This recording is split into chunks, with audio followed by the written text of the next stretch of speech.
আজকে বার্থডে, তো সেই জন্য ওই দুই ভাইকে কোলে নিয়ে আর আমার দুই ভাই তোমাদেরকে বলতে চায় Radhe Radhe. Birthday morning look তো তোমরা দেখতে পারছো। আর এই হারটা কিন্তু এটা আমার বার্থডে গিফটটা পরে নিলাম। তোমরা বার্থডে দিন মানলি রে, বার্থডে দিন মানলি দেখতে ইচ্ছে করে না আমার। হ্যাঁ করো করো।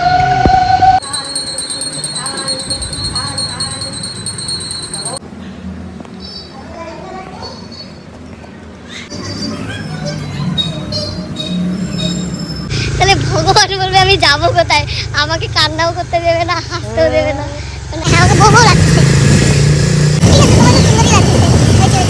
ছোটবার হচ্ছে ক্যামেরায় দেখে মুখ, কতবার যে আয়নায় দেখলো বাপ পচা মার্কা লাগতেছে।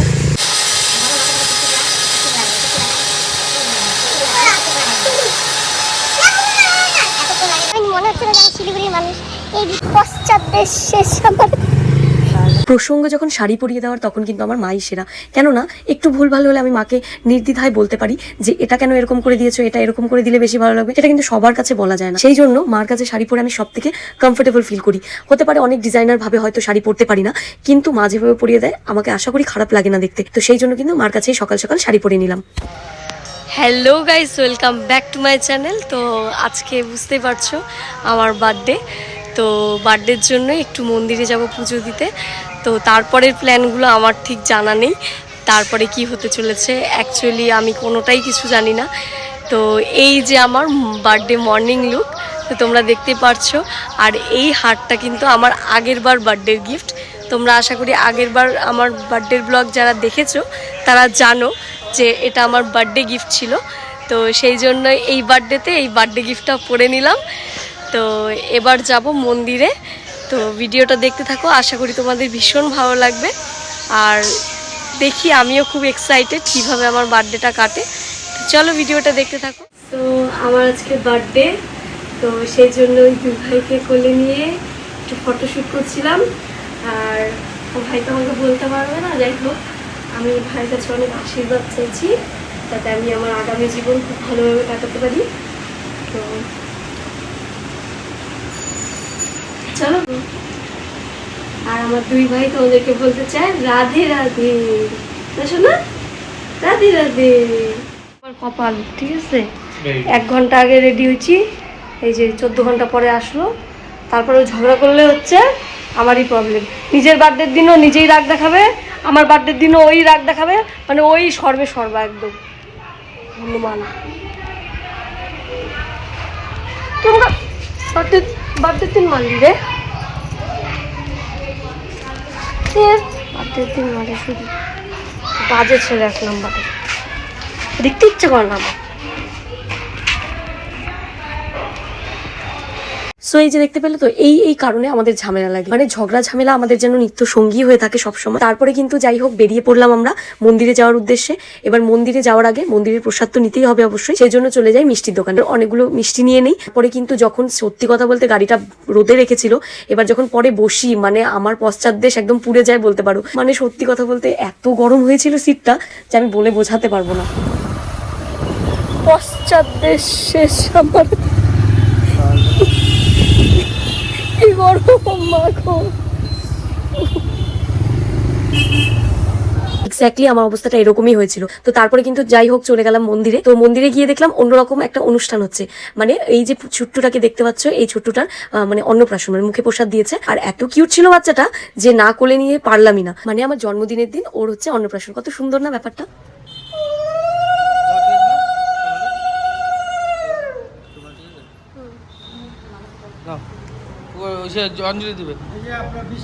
এই যে আমি একটু মন্দিরটা ঘুরে ঘুরে দেখছিলাম, তখনই দেখলাম যে এই পুচকুটাকে মুখে প্রসাদ দেবে। তো আমি ওর সাথেও একটা ছোট্ট মোট্ট নিজের ক্লিপস নিয়ে নিয়েছি।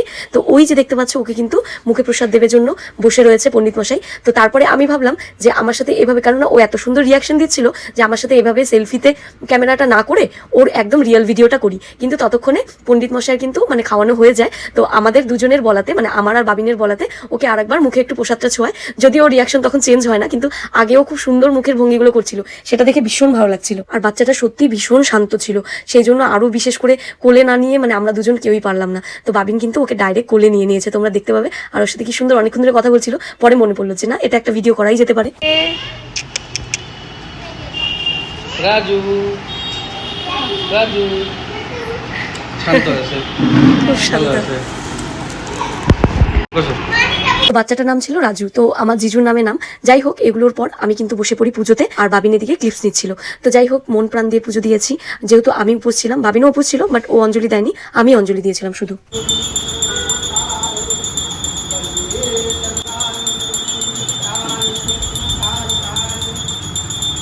আর হ্যাঁ, এই মন্দিরটা কে কে চেনো বলো তো? যারা শিলিগুড়ির মধ্যে থাকো তারা কে কে চেনো? এটা হচ্ছে ভুবনেশ্বরী কালী মন্দির। আর এই মন্দিরে কিন্তু আমার যেই দাদা এসেছিল পালিয়ে, সেই দাদার কিন্তু এই মন্দিরেই বিয়ে হয়েছিল। আর আমরা কিন্তু সেই বিয়েতে অনেক মজা করেছি। তোমরা যারা ব্লগগুলো দেখোনি তারা কিন্তু অবশ্যই গিয়ে ব্লগগুলো দেখো। আর পালিয়ে বিয়ে ছিল, সেই জন্য আরো বেশি মজা হয়েছিল।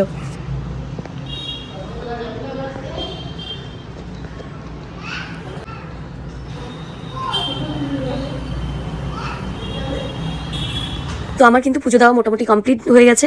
আর তোমরা যারা এই মন্দিরে এসে পুজো দিতে চাও অবশ্যই আসতে পারো। সুন্দরভাবে এখানে অঞ্জলি দেওয়া হয়, মানে যারা উপোস থাকি আমরা তারা খুব সুন্দরভাবে অঞ্জলি দিতে পারে, যেগুলো অন্যান্য মন্দিরগুলোতে না খুব কম দেখা যায়। মানে যাই হোক, আমার পুজো দেওয়া কমপ্লিট দেখতে পাচ্ছ। তারপরে আমরা গাড়িতে উঠে পড়লাম, তারপরে এবার বাড়ির উদ্দেশ্যে রওনা দেবো। তো এইবার যেতে যেতে যেই ফাজলামি করেছি সেগুলো তোমাদেরকে দেখাবো। আর বাড়ি গিয়েও খুব সুন্দর মজা করেছি। আর এটা ছিল আমার সকালের কাটানো খুব সুন্দর মুহূর্ত, যেটা অবশ্যই আমি প্রতি বছরই মা কালীর মন্দিরে গিয়ে এই দিনটা শুরু করি। আর সত্যি কথা বলতে প্রতি বছরই আমি তাই করে আসবো, যতদিন বেঁচে থাকবো। ইচ্ছে তো তাই আছে, যতদিন বার্থডে সেলিব্রেট করতে পারবো। আমার বার্থডেতে নাকি প্রতিবার মানে বৃষ্টি থাকে, সেই জন্য এত প্রবলেম। এইবার এত ঠাটা পড়া রোদ দিচ্ছে, সেইটাতেও এই মহাশয়ের প্রবলেম। তাহলে ভগবান বলবে আমি যাব কোথায়? আমাকে কান্নাও করতে দেবে না, হাসতেও দেবে না, মানে আলাদাই রকমের।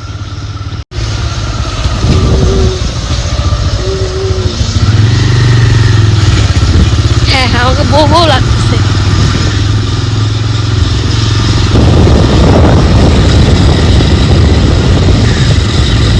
ঠিক আছে, তোমার তো সুন্দরই লাগতেছে। হয়েছে হয়েছে। 14বার হচ্ছে ক্যামেরায় দেখে মুখ, কতবার যে আয়নায় দেখলো বাপ। পচা মার্কা লাগতেছে।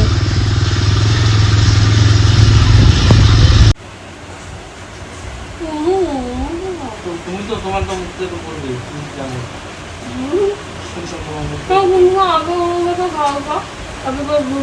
হ্যাঁ, তো ওটা কিভাবে ধরতে হবে? এটা হাতের মধ্যে নিয়ে কিভাবে ধরবে?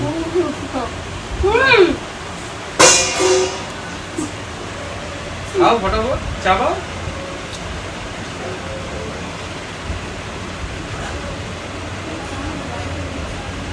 সো এবার খাইয়ে দিচ্ছে, সেটা নিয়েও ঝামেলা। কিসের জন্য ঝামেলা? কেননা আমি শুকনো শুকনো খেতে পারি, আমার মোটামুটি একটু ঝোলঝোল লাগে, তো শুকনো খাবার খেতেই পারছিলাম না। আর ও খাইয়ে দিচ্ছিল, কারণ ওর শুকনো খাবার ফেভারিট, সেই জন্য ও মানে যেভাবে খাচ্ছে আমাকে সেইভাবেই খাইয়ে দিচ্ছিল।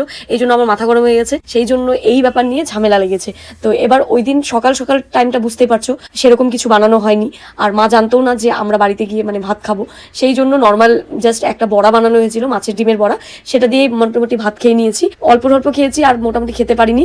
তো তারপরে রাত্রে খুব সুন্দরভাবে সেলিব্রেশন হয়েছে, 2 রকম ভাবে সেলিব্রেশন হয়েছে। আমি মোটামুটি 3-4 বার কেক কাটতেছি, তো আমার ভীষণ ভালো লেগেছে। তোমরাও আশা করি দেখলে তোমাদেরও ভালো লাগবে। তো তারপরে চলে যাই আমরা কিন্তু দুজনে মিলে মার্কেটে, 3 জনে মিলে, আমি, আমার ভাস্তি আর বাবিন মিলে চলে যাই মার্কেটে। মার্কেটে যাওয়ার সময় আমি এই মার্কেটটা আমি ফার্স্ট টাইম লাইফে দেখি। সত্যি কথা বলতে আমি শিলিগুড়িতে থেকে এই মার্কেটটা কোনোদিনই দেখিনি, সেই জন্য একটা খুবই লজ্জার ব্যাপার এই জিনিসটা। আমি সেটা বলেওছি ভিডিওতে যে সত্যি আমার নিজেকে খুব মানে শিলিগুড়ি বাসী হিসেবে প্রেজেন্ট করতে লজ্জা বোধ হচ্ছে, কেননা এই মার্কেটটা এত নোন মার্কেট, সেটা আমি চিনি না। তো বুঝতেই পারছো।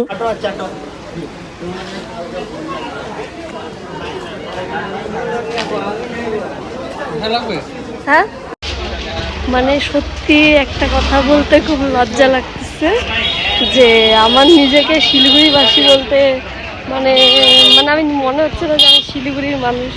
এই ভিতরে যে একটা মার্কেট আছে আমি জানতামই না এতদিন, মানে আলাদাই রকমের। ছি, লজ্জা হওয়া উচিত আমার, আজকে জানলাম ফার্স্ট। সত্যি আমার নিজের উপরে লজ্জা হচ্ছে যে আমি এখানকার যে একটা এত বড় যে সবজির মার্কেট আছে আমি জানি না। আমি শুধু জানি রেলগেটের ওই পাশে যে মার্কেটটা ওইটাই। আমি এতদিন জানতামই না যে এখানে এত বড় একটা মার্কেট আছে। সবথেকে সস্তায় পাওয়া যায়। হ্যাঁ, শিলিগুড়ি সবথেকে সস্তা এখানে পাওয়া যায়, এটা সুপার মার্কেট। সো জন্মদিনের সকালটা আমার কিছুটা এইভাবেই কেটেছিল। তো তোমাদের ভিডিওটা কেমন লাগলো অবশ্যই জানিও। আর আমার চ্যানেলে নতুন হয়ে থাকলে চ্যানেলটিকে প্লিজ সাবস্ক্রাইব করে দিও। আর নেক্সট ব্লগগুলো কিন্তু আরো সুন্দর আসতে চলেছে, সেগুলো অবশ্যই দেখো। Thank you so much for watching my video.